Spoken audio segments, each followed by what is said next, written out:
We have news about an upcoming showcase Xbox is going to be involved in besides the June 12th showcase. Take-Two talks acquisitions. PlayStation continues to talk about going multi-platform, plus a bunch of other stuff. So let's get into it.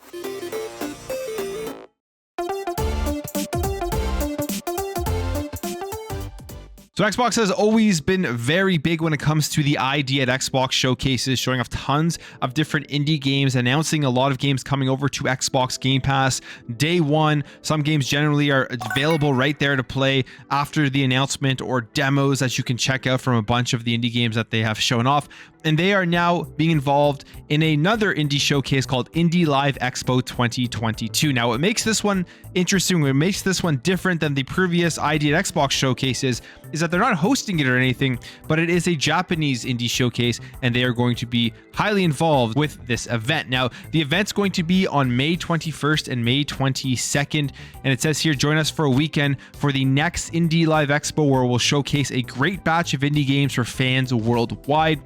You'll be able to watch it in English, Japanese, Chinese on YouTube, Twitch, Twitter, and other platforms that are going to be announced. And there's going to be 2 days to this showcase. Day one is going to be spotlight current indie gameplay footage, stuff that you can go out and play today. And then day two is going to be premieres that we've never seen before, brand new unannounced games. And I think that's where we may potentially see some games that are going to be launched into Xbox Game Pass or just onto the Xbox platform. Now, for some people, indie games just not their thing, so they may not be too excited about this, but for Xbox, being involved in this, I think, is a great thing, because it is a Japanese indie expo where they're getting their name out there into the Japanese market, and that's something Xbox has continuously wanted to do, continuously needs to work on in order to grow over in Japan. And maybe we'll get some pretty cool indie games from Japanese developers that we would have never played before if it wasn't for being involved in the expo. So like I said, the show is May 21st to 22nd, but right now there are big discounts for the Indie Live Expo sale going on right now. Save up to 60% if you're interested in any of these indie games. And this sale will be going on from now until May 23rd. You can go here to the link and basically just check out everything that's available. All right, let's move over here to Take-Two. Take-Two, as we know, has been involved a lot with acquisition talks. Tons of rumors going around about bigger companies purchasing them. PlayStation, Microsoft, maybe the Embracer Group, maybe Tencent, who knows? But they have been involved with potential acquisition, and they are now weighing in on whether they want to stay independent or not. Now, this comes via the CEO, Strauss Zelnick, and he spoke to IGN, and he said this: "We're a public company, and we're here for the shareholders. That said, our track record of creating value as an independent enterprise is pretty terrific, especially if you exclude the last 3 months. We think there's plenty of great times ahead, and we like being an independent organization, but we're here for the shareholders." And this is all coming off the heels where Take-Two has actually been expanding. The acquisition of Zynga, which we know they are going through with, which will be closing at the end of this month, and the Private Division label had actually bought Roll 7 late last year. So they are not only staying independent from what he's saying, they've also been looking to expand themselves with purchases. And he talks about the consolidation of the industry and their purchase of Zynga and Roll 7. He says here, "We're looking for creative deals that bring us great intellectual property and great teams that will continue to do that in the future. Undoubtedly, the Zynga transaction is exceedingly significant for the company, and we have a lot of work to do collectively to make sure we deliver on the value. And the focus will be largely organic going forward, but that will not prevent us from continuing to make acquisitions that are selective and disciplined for Private Division and the rest of the business, including the mobile part of the business." So it sounds like Take-Two is not only staying independent for now, they are even themselves looking to continue to expand and grow. And we may see more acquisitions from Take-Two themselves rather than them being acquired by a bigger company. The acquisition talk has been wild since the launch of the Series X and the PlayStation 5. Starting off with Bethesda, I mean, that was the first big one that nobody knew about. And when it comes to acquisitions, we don't actually know what is going on in the background until they are actually announced. The big CEOs really are the only ones that know what is happening and if an acquisition is going to occur. I mean, we've seen the stuff with Ubisoft recently where there are reports coming out that they wanted to sell, and then the reports came out like a week or so later saying that they didn't want to sell. They still wanted to be a part of the company. If anything, they were just going to look for some more private equity investors into Ubisoft, but the Guillemot family still wanted to be a part and run the company. And it doesn't look like Ubisoft is selling off anytime soon from what we're hearing, what we're seeing. They're actually going out and making deals with both PlayStation and Xbox. So the next couple of years will be interesting, but I don't think we're going to see very many big acquisitions until all of these acquisitions right now that are in the works that haven't closed yet are officially closed. So last week we heard about Sony wanting to be more multi-platform, wanting to put their games on stuff more than just the PlayStation 5. And we're hearing more doubling down on this overall strategy that I am not surprised about. I think a lot of people aren't surprised about. The only people that would be surprised that Sony and PlayStation are trying to go multi-platform, in my opinion, would be just the rabid fanboys of PlayStation who don't want them to do this. But logically, you think about it right now in today's video game industry, the companies that are going to be making the most money are the ones that are going to be able to expand their games out to as many people as possible. And Sony knows this, and they are continuing to double down on that strategy as they talked about this and their Bungie acquisition. So for a year or so now, we've already heard Jim Ryan talking about changing his tune. He completely transferred over to the tune that they want to bring more games over to PC. They brought some games over already, and they've all done very well through Steam, through the PC platform. So obviously you take a look at those numbers and they're going to want to do that again with more games going forward. We've also heard them talking about trying to adapt more of their franchises for mobile, actually hiring the former Apple Arcade content boss to lead a new business unit to be doing that. And then we got the purchase of Bungie for $3.6 billion. Sony saying that they are still going to be working independently, an independent subsidiary, and their games are still going to be multi-platform. That was one of the big things when they made this Bungie purchase announcement. They wanted to let everybody know that Destiny specifically was still going to be multi-platform. Now, Sony bosses Yoshida talks more about the direction of Bungie as well as the multi-platform direction. And he says here, we believe it will be a catalyst to enhance our live game service capabilities. Our acquisition of Bungie also represents a major step forward in becoming more multi-platform. And I think the acquisition of Bungie by Sony was a very smart purchase. Now, some people argue that, hey, $3.6 billion only gets you that one IP, but you do have a very talented studio that knows how to make a ton of money off of live service games. And that's where Sony is really lacking with their catalog of video games. And if they can get just more big hits like Destiny out of Bungie through the live service model, they're going to be raking in the cash, especially because, as we know, Bungie is going to be keeping these games multi-platform.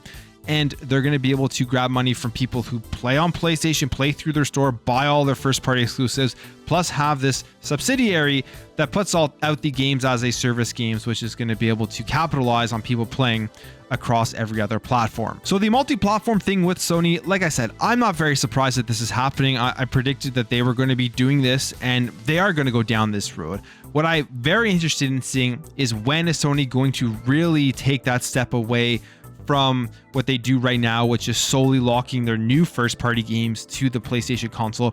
And when are they going to start releasing these games day and date into a subscription service onto PC to get more people to be able to jump in? I think there will be a point that they do this. And I think it all comes down to the numbers. And when they start to see the diminishing returns of the amount of money they're making off of locking their games to their PlayStation 5. I mean, I think the chip shortage and not being able to get enough PS5s out there, or as many as they would want, is going to accelerate this. I think when that starts happening, you'll start to see them considering moving over to putting out their new first-party PlayStation games to be accessible on another platform like PC. Now, sticking on Sony, I believe this was during that same corporate strategy meeting that they had. There was this picture that has been going around social media that is giving us a look at this year's marketing deal for PlayStation. You can take a look at the games. You have Grand Theft Auto 5, Deathloop, Genshin Impact, Hogwarts Legacy, Forspoken, NBA 2K, Ghostwire, FIFA, Avatar, Frontiers, Pandora, and Final Fantasy 16. Now, this is significant because I think going forward, if Sony has a showcase, these are some of the games that we should expect to be highlighted and shown off. Now, a lot of these we've already seen. You have even games like Grand Theft Auto 5, which is a very old game now that's been out for forever, and they're still having these huge marketing deals for these current generation consoles. We know they just released the next gen update for GTA 5, but there's also Deathloop and Ghostwire in there, which are both Xbox Game Studios games, and they still have marketing deals for them for this year. I guess that does make sense because they signed those timed exclusive deals for the entirety of 2021 and whenever they end in 2022. Deathloop, I'm assuming, is coming over to Xbox Game Pass in September, and then Ghostwire will be on Game Pass as well a year after it released on PlayStation. But there's a really exciting one there like Avatar, which I want to see a ton of. Then you have Final Fantasy 16, a game that I think is going to be a big seller on PlayStation, a big console pusher for it, because that is a massive game that a lot of people will want to play. And when talking about Final Fantasy, it is also the 35th anniversary of Final Fantasy, and we're supposed to be getting a lot of stuff for this anniversary. Specifically, we got some news here that Final Fantasy VII news will be shared next month, and this is from Tetsuya Nomura, who said during a Japanese live stream that was focused on the mobile Final Fantasy Battle Royale game, the first Final Fantasy VII, The First Soldier, revealing that we're going to see something about Final Fantasy VII Remake in the next month, and that Part 2 for Final Fantasy VII Remake, whenever that comes out, will make more use of PlayStation 5's unique hardware features. And we also know that Final Fantasy 16 from the producer Naoki Yoshida has said that a new trailer for that game will be released. So we should be expecting a lot of Final Fantasy information in the upcoming months, whether that is a Square Enix show or potentially a PlayStation show. We have Andy Robinson here on Twitter saying that because of this Final Fantasy news, you basically confirmed that PlayStation is going to be having a showcase, meaning that they're probably going to be showing off the Final Fantasy stuff at the PlayStation showcase. And when it comes to Final Fantasy and it comes to Sony, we go back to here. They have all the marketing rights for it. They have all the deals for it. Sony has given Square Enix a ton of money to get all the rights to Final Fantasy. We haven't even seen Final Fantasy VII Remake been even hinted at as to coming out on Xbox yet, which is pretty disappointing. So we'll wait and see. Maybe they'll do some sort of bundle unless Sony has paid Square Enix again for Final Fantasy VII Remake Part 2 to be exclusive to PlayStation. Maybe we'll see some sort of bundle where they release both parts on Xbox. We don't know. We know Final Fantasy 16 is a timed exclusive available on PC and on PlayStation, and I'm assuming once that timed exclusivity part is over, we'll be coming over to Xbox. Like I said, 35th anniversary, so should be a lot of information about Final Fantasy in the near future. Finally, to end things off here, we have some more leaked information from Call of Duty Warzone 2.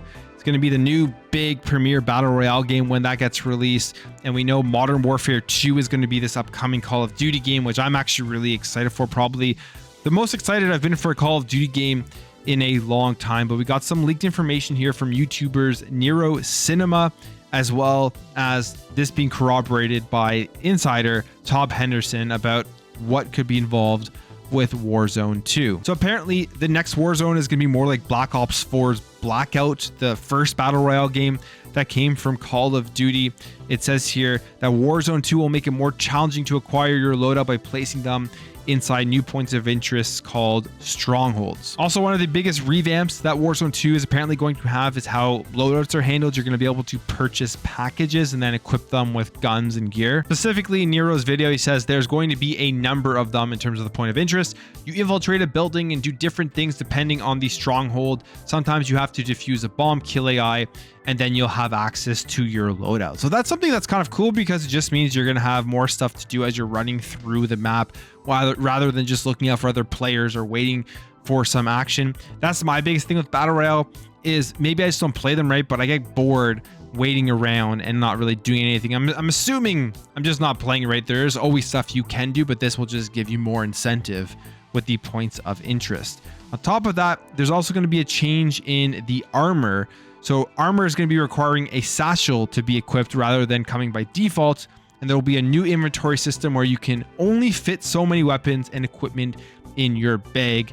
And then finally, they're going to finally be adding a firing range where you can see the damage and the recoil of your weapon. So these are all big changes coming over to Warzone 2.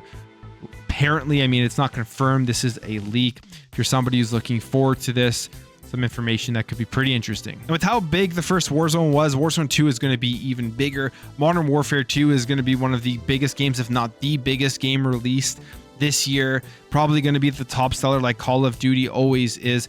And you have to also remember, these are going to be Xbox Game Studios games once that deal closes. So much potential here, not only for the Call of Duty franchise in order to continue to grow and hopefully get better as it moves over to Xbox, but also so much potential for Xbox to be able to utilize these titles and these IPs to market their consoles and to get more people into the ecosystem. I think it will have a major effect once this deal closes. When you can have a title like Call of Duty to be able to push your platform forward, it will be massive. And if you look here at this marketing deal, one of the big things, as mentioned here, there is no Call of Duty, and PlayStation has had the marketing rights for Call of Duty over, I believe, the last couple of years or so. So it's a big shift that's coming once that Activision Blizzard deal closes. That's it for me, guys. Let me know your thoughts on the upcoming indie showcase, Call of Duty, the PlayStation marketing deals, as well as going more multi-platform, Take2 not looking to be acquired right now, and Final Fantasy. If you enjoyed this video, hit that thumbs up button. If you're new here, you liked what you saw, consider hitting that subscribe button. Thank you all for watching. Thank you for your support, and I'll catch you in the next video.